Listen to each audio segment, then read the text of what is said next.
હિંમતનગર નગરપાલિકાના પ્રમુખ અને ઉપપ્રમુખની વરણી કરવામાં આવી।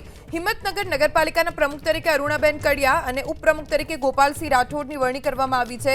હિંમતનગર નગરપાલિકાના સામાન્ય ચૂંટણીમાં ભાજપે એકતરફી વિજય મેળવ્યો હતો। ભાજપે ઓબીસી અનામત બેઠક માટે અરુણાબેન કડિયાને પ્રમુખ પદે જાહેર કર્યા છે। ઉપપ્રમુખ પદે ગોપાલસિંહ રાઠોડ અને કારોબારી ચેરમેન પદે રાહુલ પટેલની વરણી થઈ છે। શાસક પક્ષના નેતા તરીકે શશિકાંત સોલંકી અને દંડક તરીકે રાજેન્દ્ર શર્માની વરણી થઈ છે। તો ભાજપે હિંમતનગર નગરપાલિકાના પ્રમુખ સહિત મહત્વના 5 પદ માટે મેન્ડેટ જાહેર કરી દીધા છે અને હિંમતનગર નગરપાલિકા જે ભારતીય જનતા પાર્ટીએ એકતરફી જીતી હતી આ નગરપાલિકામાં પ્રમુખ ઉપપ્રમુખની વરણી કરી દેવામાં આવી છે।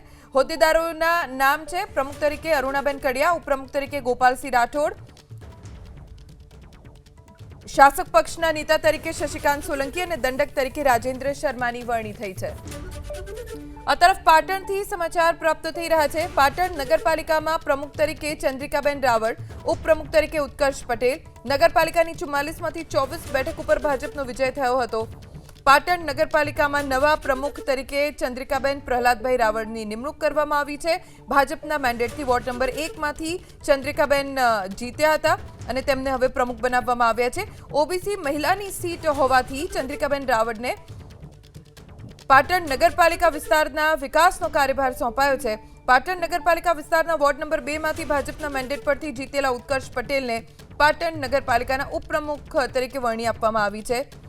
44 બેઠકોની નગરપાલિકા જેમાંથી 24 બેઠક ઉપર ભારતીય જનતા પાર્ટીએ જીત હાંસલ કરી।